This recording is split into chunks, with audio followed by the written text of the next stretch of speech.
Puspusan na ang preparasyon ng iba't ibang ahensya ng gobyerno para sa bagyong Uwan na inaasahang maging ganap na super typhoon bukas ng tanghali o hapon at nakikitang maglalandfall sa Isabela Aurora area bukas ng gabi. Inaasahang itataas din ang Tropical Cyclone Wing Signal number 5 sa mga lugar na tutumbukin ng bagyo. Yan ang ulat ni Harley Valbuena.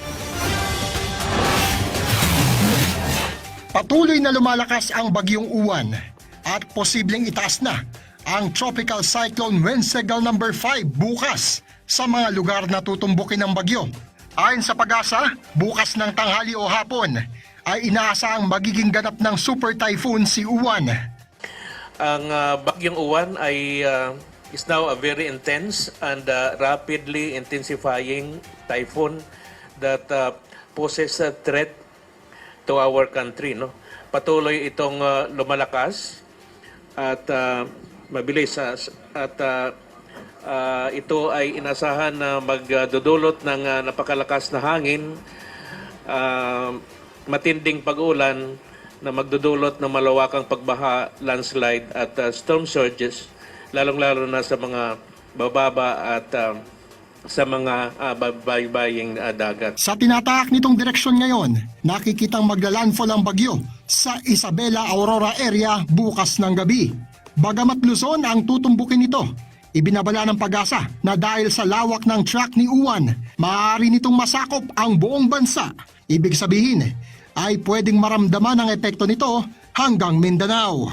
Sa oras na maging super typhoon, ay maaaring magtaglay si Uwan ng 175 to 185 kilometers per hour na lakas ng hangin na kayang makasira ng light structures, makabuwal ng mga puno, magdulot ng malawakang brownout at makaantala sa linya ng komunikasyon. Inaasahang magdadala rin ito ng hanggang 300 millimeters na ulan sa Luzon.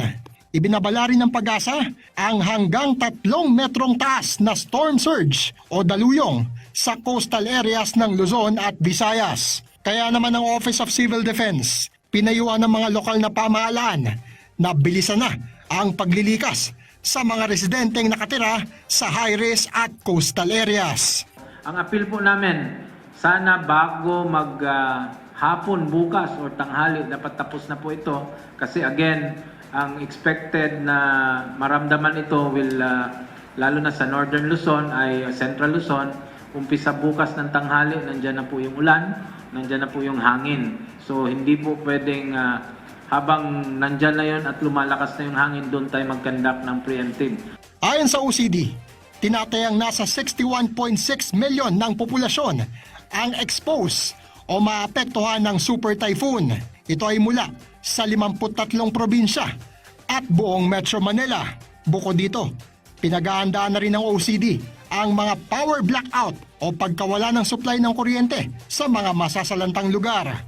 Mga blackouts or brownouts sa area, especially Northern Luzon, Central Luzon, and parts na tatamaan. And it will take minimum of 2 to 3 days para ma-restore yan. Yan ang normal po. Pag hard hit po, according to data, according to DOE, 1 week, no? Mabilis na yan. Dahil sa lawak ng inaasahang epekto ng super typhoon, tiniyak ng OCD na alinsunod sa direktiba ni Pangulong Ferdinand R. Marcos Jr. Ngayon pa lamang ay nakaantabay na ang puwersa ng iba't ibang ahensya ng pamahalaan para tulungan ang mga maapektuhan ng kalamidad. So ang iba't ibang ahensya tulad ng Armed Forces of the Philippines, yung ating Coast Guard, PNP, yung ating DOTR, DPWH, kasama na ang ating mga kasamaan from DSWD ay nakadeploy or nakalatag na para tumulong sa iba't ibang mga preemptive actions ng ating mga local government units. Harley Valbuena para sa Pambansang TV sa Bagong Pilipinas.